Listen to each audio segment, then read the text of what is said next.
Like I've always been adventurous in a way, and I guess I never shunned away from like a challenge. But these this past year, especially because we've been off grid now for a year, the things I've overcome, I really didn't know I had it in me.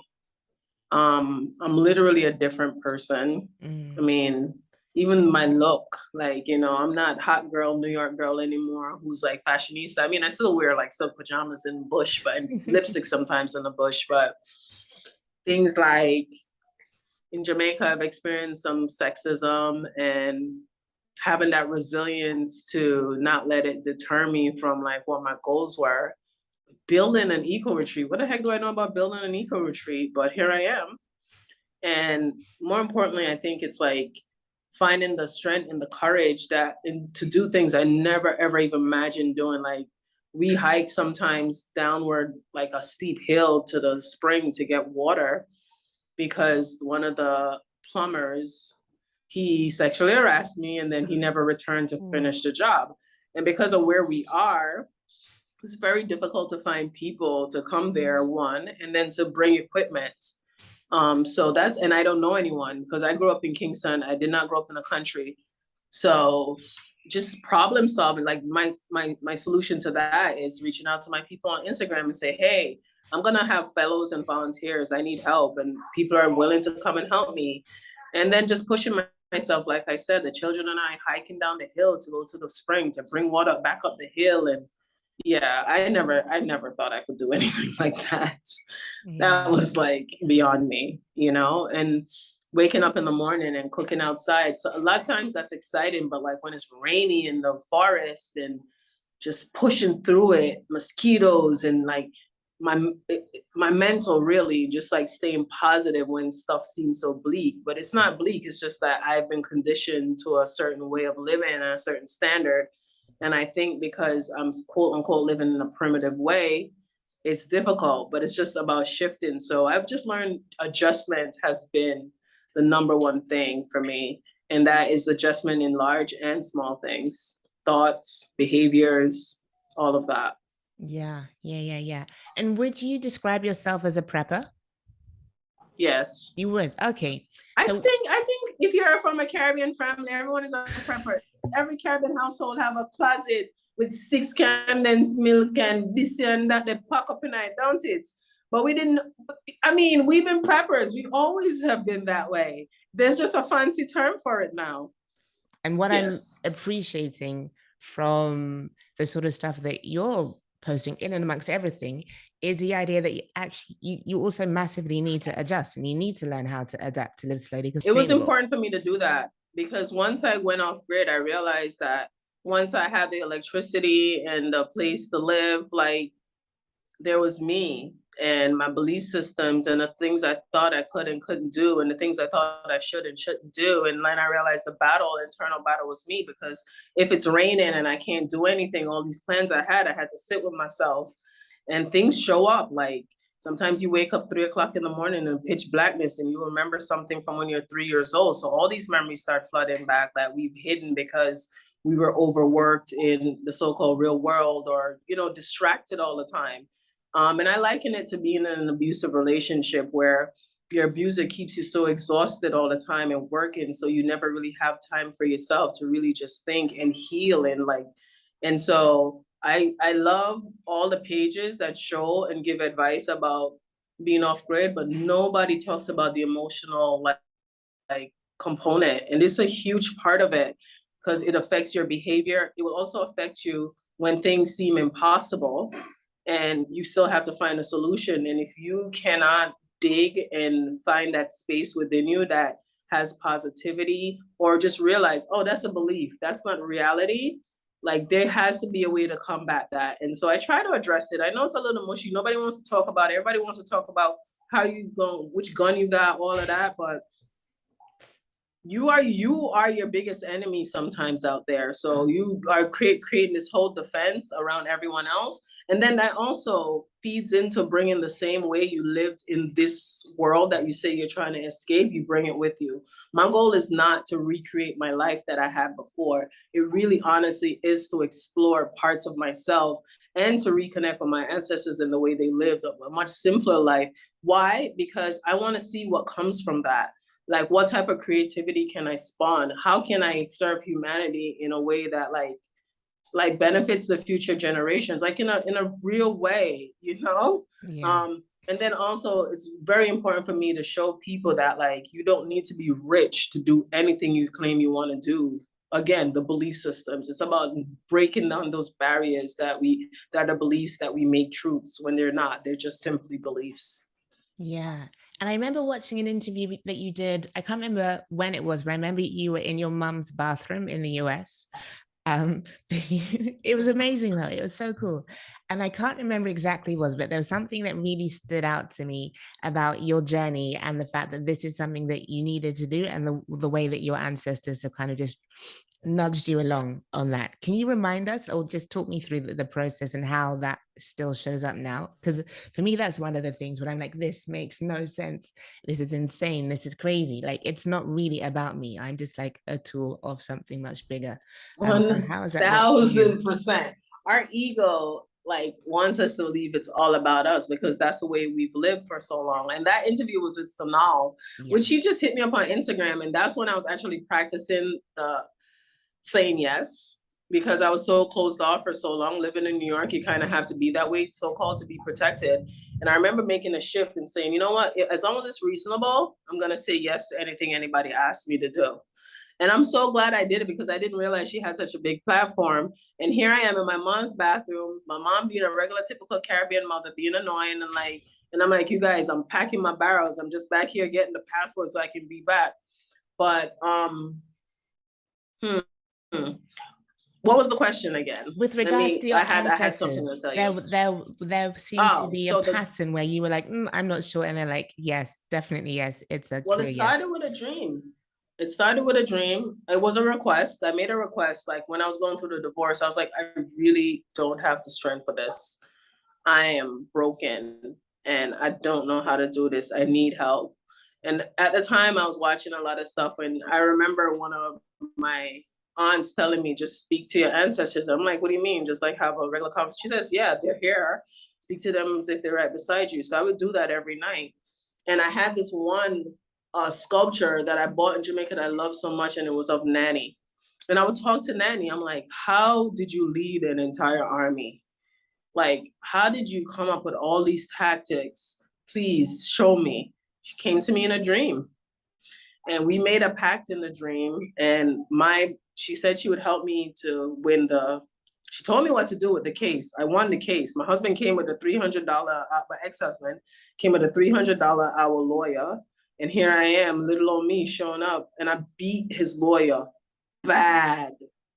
It was to the point where when I left, when it was over after 9 months in court, because it was emotional turmoil, the judge said, you should seriously consider a career in law. And I was like, hell no, I don't ever want to come back in this kind of space. This is demonic here.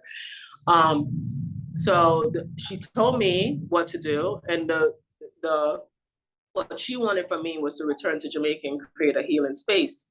That's all, it's safe space for healing. That's only instruction I got. So it had been 7 years I'd been looking for land anyway. And so I started again. This time I actually had money. Before I didn't. I was saving like $100 every week, or $50, whatever. Eventually I had 12,000. Next year I had 10, and I just kept saving. By the third year, actually, when I had found the land, my friend just called me and she's like, hey, I'm at a friend's house and I heard some guy just call her and she's gonna go show him some property on Sunday. I was like, can you go and just go look at it for me? And she was like, okay. And she went. She didn't even get to go down on the land. And my only criteria was that it be in Portland. I didn't want to be in the Blue Mountains and I wanted a water source. And she's like, I think there's a stream on it. And I was like, I want it. I didn't even know. I just felt it. I saw her outside and I was like, that's it. Wow. I did not know what was on this land. When I get there, it's whole 3 waterfalls down there. Wow. It's a whole raging, roaring river. And that's how I was able to buy it. So then I come back to New York, terrified now, because now I have to, everything must be perfect before you can continue with this plan, right? In my head. So I'm saving again, going into the rat race, being exhausted, and time was flying by, and I was not coming back to Jamaica to do this work. And then I went to Ghana, and I had the most profound experience in Ghana, where the best way I could say it was like a possession. I lost 10 hours of my life. And all I know, I woke up in a Ghanaian jail, punking all the male prisoners. They put me with the male side. Whatever was inside of me, I just remember waking up and I'm like, why am I cursing at these dudes? Why are these dudes so scared of me? And then I'm like, what the hell are those bars? Am I in prison? Like, what just happened?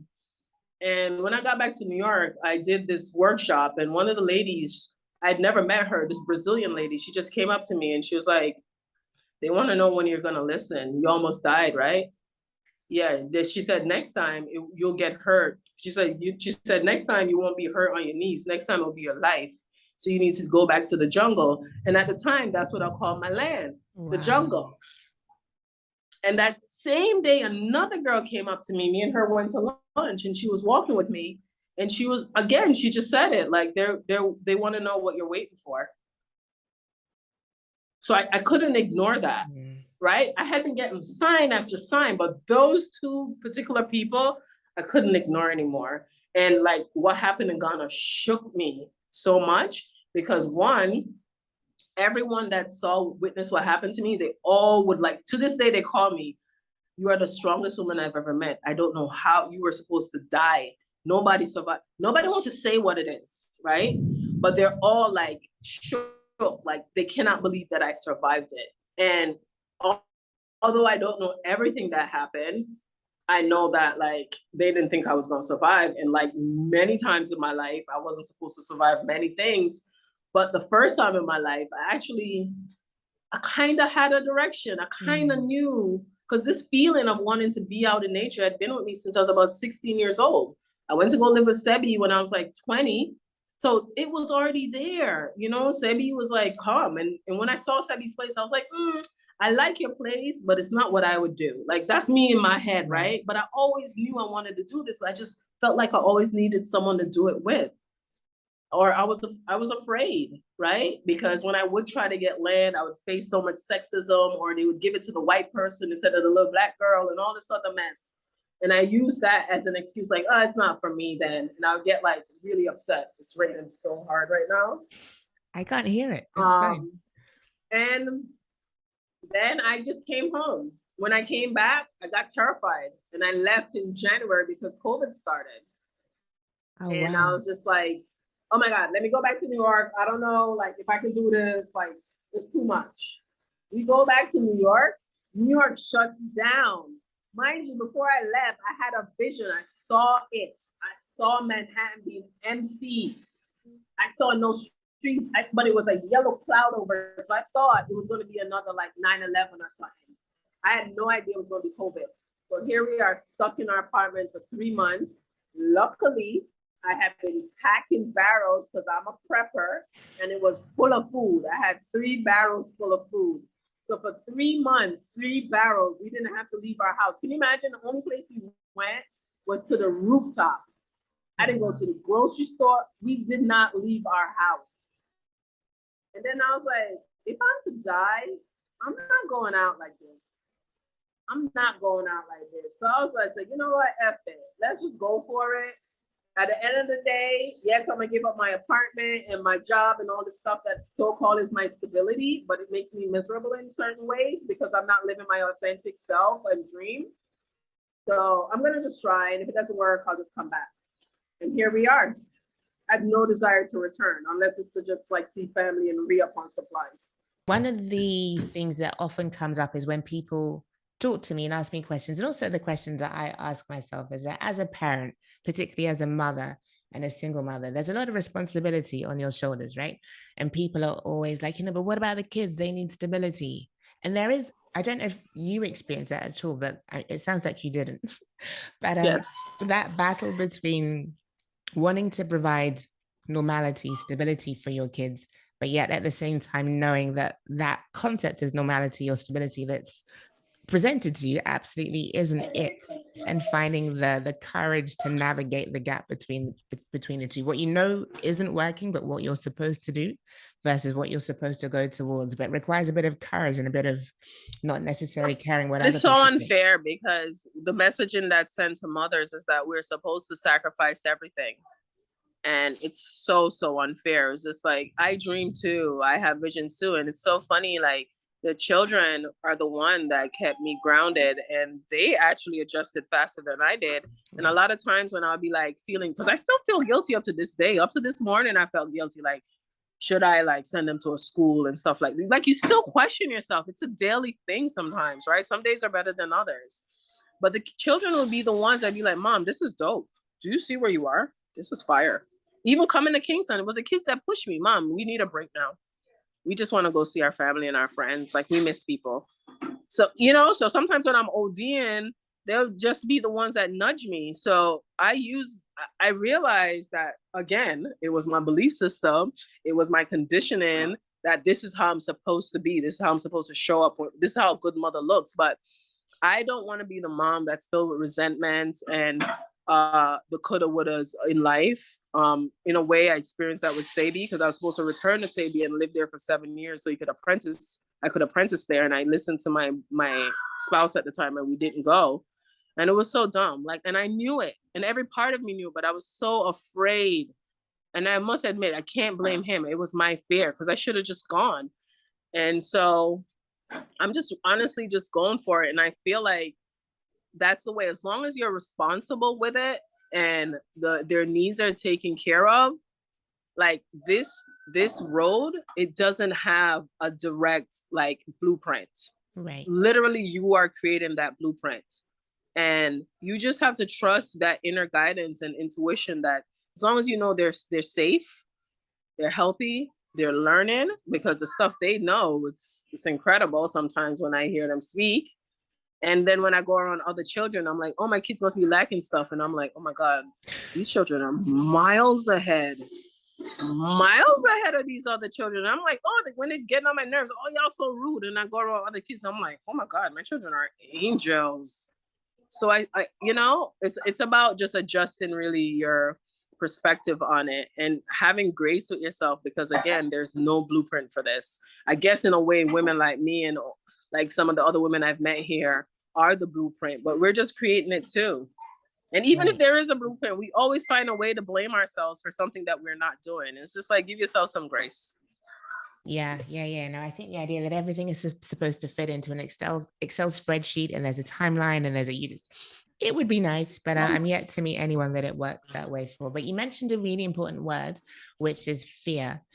And it kind of sounds like a lot of what you've been through in the past year, but also in the run up to it, is also might have been like a meditation in fear and how to navigate that. And that can be like a really potent, destructive force if you let it just spiral Or out of it can control. be a motivator. I know once fear shows up, I'm actually in uncharted like there's a difference, right? There's a fear like you're in danger, and then there's Mhm. a fear because we don't know what the outcome will be, right? So once you can discern which one is which, um, once it shows up for me, I know, oh, this is something I should be doing Right. because it makes me extremely uncomfortable, and I just push through it. Sometimes I'm paralyzed for a long time. I was paralyzed to come. My mom sent me a barrel. It might be 2 months now. I don't know. It took me so much to come to Kingston because I had fear around driving because had to learn how to drive stick, Ah, driving through the mountains, and I was like, oh, I'm gonna have my children in the car, and it was just like anxiety and a bunch of other things like, oh, I don't know what's gonna happen here. Should I just save my money? Blah, blah. All sorts of reasonings. Of course, they'll come flooding in, but me actually being here, I understand what I was supposed to be here, because even just like having discussions with my cousin, a lot of our conversations like changed my perspective and my life in a way, and it was exactly what I needed in order to go into the next thing that I was fearful of actually doing. Like asking for money, because I've been like planning, how am I going to go about building this eco village, and like I need another way. And and everybody's like, create a GoFundMe, and I'm like, I don't want to beg people for money. But then I needed it to fit in a way, and having the discussions with him and being here, it came to me like 2 days ago. And I was like, that's what it was. But had I not gone through the fear and pushed through it and come here, none of this would have happened for me, at least not in this way. So I recognize that once the fear shows up or me being uncomfortable, that's actually a signal that I'm on the right path, because that's when you're going to evolve. And one of the things that helped me too is Mike Tyson has a quote where he was like, before every fight, he was afraid, but then he learned that courage is on the other side of fear. Right. So he would push through the fear, even though he was fronting like everything was all good. He was terrified, he said. Can you imagine Mike Tyson being terrified? And he would find courage. And so that's what I just keep doing, that all the time. Like, courage is on the other side. Courage is there. It's there. Yeah. And I think it's also like a muscle. The more you kind of just leap into it, you just show up and it works its way. I It kind hope of so. builds it. I think so. It never I goes hope so, away. because sometimes, and also it's about discerning what your limitations are. Like for me, I was in the Blue Mountains last week. When I went to go visit one of my friends, he lives on a steep hill. I was very afraid. And like, I paused for a second and I'm like, okay, I can do this. But then when I went to my property, the property next door has an extremely steep hill and my car wouldn't go up it. And people were trying to push me. You can do this, like giving me tough talk. And I was just like, no, I can't. Like this is my limit now. So it's okay to honor that, right? And then maybe, and now when I go back next time, because I actually learned, once I got an expert to do it, I learned what to do. Right. So I didn't want to experiment and hurt myself, because we almost fell off a cliff already, the children and I, right? Someone was driving. That's why I learned to drive stick. Someone was driving the car and drove off a cliff. Wow. And somebody had to literally be hanging 1 foot over the cliff to help push the car off. And that's horrifying for someone who has height problem, much as just horrifying because you could die. So it's about also discerning when and where to push yourself. And my friend was like, oh, you can do it. It's not about that. And my instincts came in, my intuition. It was just like, nah, Jay, this one ain't for you. My legs were spaghetti. My arms were sweating. Like I had a huge panic attack. And then when I finally got someone to help me and show me, because had I listened to that person, I would have died, because it was not the right, like, it was not right advice. Now I know. So next time I go back, I'm totally going to go over that hill. Yeah. But sometimes it's going again, right? You might fail the first time, but try again if it's that important to you. Yeah. And I think your intuition is like a fundamental, it's like a tuning fork. That how does it resonate with you? Is it a yes? Is it a no? Cool. I don't care what anyone says. I know it's a no, and it's not fear. It's just how you need And he to had move. a nerve, the guy was like, oh, you don't like to listen to people. And I was like, you know what? When people, you have to know, sometimes you just know somebody telling you foolishness. And I just trust me more, because Yeah. I know me. I know that I'm quote unquote a badass when I want to be. I know this is my limit, bro. Like, Yeah. I don't care what you say. He's like, don't give up. If this is a race, bro, this is not a race. This is my life. This is my life, and I'm not doing it. And it's okay. Like, some people not gonna see it, just like your vision. It's not their responsibility to see it, because once you start building that trust with yourself, your intuition gets higher. You just know things that you can't explain to people, and nor do you need to. You just trust yourself without evidence, period. Yeah. And so you mentioned that you might be working on a maybe a GoFundMe, not a GoFundMe, but like actively fundraising for Yeah, the man. community. Why is it that as Black women we have an issue about asking for money? Like like the sort of the loops that we go through I for went to asking therapy like about that. say like Like, even 100,000, being where I 200. am now. Yeah. For stuff that we really need, and others will ask for millions for something that they know is absolutely not worthwhile. It's yeah, but tell me, where are you at? I figured out why it was I had issues with asking for money. And I know it's from my childhood, you know. My dad had money, and we would ask and he would never give it to us, because he always wanted us, as he said, to find a way. Like, Yeah. you need to be creative. And rather than that infuriated me. So I just never asked people for anything. But what happens adversely because of that, I gave too much. And because I would give, I would expect that people would show up the way I show up, but that's not how the world works. Like literally, even when you're manifesting, you must make that request. You must. And I had to work. I didn't realize I had issues with my throat chakra. I did worked on that for 2 years. So now I'm able to speak. But something has happened since I've been here again, where I'm going back into my cocoon and nervous about asking for help. So I just feel like if I'm gonna ask, I need to provide something, because it's just the spirit of reciprocity, I guess. Mhm. So even my lives, I do lives with this dude every Thursday, and I'm supposed to be fundraising, because here I'm giving you a service, and people have questions, they're supposed to give $5. So this week I promised myself I'm definitely gonna do it. But I found a way now where I can tell the story, because I've realized that it's not so-called, and I'm not going to limit myself by putting a curse on it, but like, it's not so-called people outside of my community who are going to be the ones to support me. It's going to be women who look like me, who have similar life experiences. Because when I was first fundraising, it would be like a single mom of 3, and she just got her taxes heard, and she wanted to give me 5 Gs. I wouldn't take it. And I probably should have, because that was me like spitting in the blessing that God had provided to me. But it's going to be people like me who are in this position, who are going to see the need for it and like support it. So that gives me some relief. So I'm going to do a video, so that way I can tell my story. I think when I tell the story about what it is I want to do, it will feel different, rather than just be like, send a cash app, y'all, this and that. I just want a structure so that it doesn't feel like I don't know. It doesn't feel like I'm like just begging to take people's money, you know? I'm still working on that. That's a work in progress, to be honest. Well, we should definitely put the link in there so that people can take part. And yeah, because I think what you're doing is awesome. It's really awesome. And in the IG live that you did a while ago, something bad, I didn't catch the beginning of it, but something bad had happened and you're like, screw this. Are you still planning to stay in Jamaica? Might you move, or you don't know as yet? The thing is, I never planned on staying here permanently. Okay.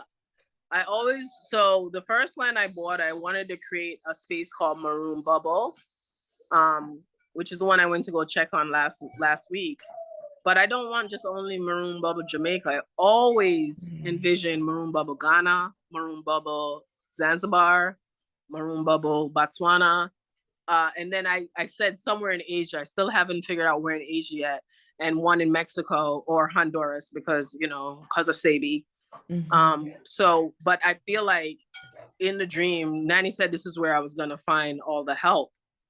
And when I first got here, it was overwhelming, because having gone through the divorce and feeling betrayed and alone, I didn't know what it was like for men to just show love to you and help and support without wanting anything. Part of it was a little bit of naivety, because one of the guys who helped me back then, and that's God working through people a lot of times, whether it be what kind of people they have intentions, but that's the one eventually that tried to get with me. But he did help me. He helped me set up my electricity. He brought over my 750-gallon water tank. He set up the water. He helped me with numerous things, numerous times, complete friggin' stranger. So I needed to experience that, I think, and understand that I can't paint the brush because you're in pain, that it's everyone. And once I remained open, I'm learning now when to cut off and trust myself. This is why trusting yourself and having discernment is so important. So yes, I can be open in a way, but not only certain people have access to my energy now. Yeah. No, that makes perfect sense. Perfect sense. But we're not gonna let him stop us, I just realized women have been navigating this space, and it's so interesting. You asked about that. I met with the only female chief in all of the Maroons in the Western Hemisphere. She experiences the same thing. Her and I were talking about it, and she said, don't let that be what deters you. So I needed to leave my little piece of earth to come venture out and realize, again, so many times when we're alone, we think it's just us. But someone is great, because I really look up to her. Name is Mama G. She's incredible. And the advice that she gave me, and I'm like, if it's happening to her and she done been ordained, mine just happened in a dream. She's been ordained and everyone knows worldwide, and she still faces it. So my job is not to fight sexism. My job is to just complete my ancestral assignment and provide safe spaces for women. And in the same breath, having more discernment, knowing like, because I'm the type that used to go 0 to 100. My goal now is to find that sweet spot, that balance now. And I guess those things needed to happen for me to really understand that in a different way.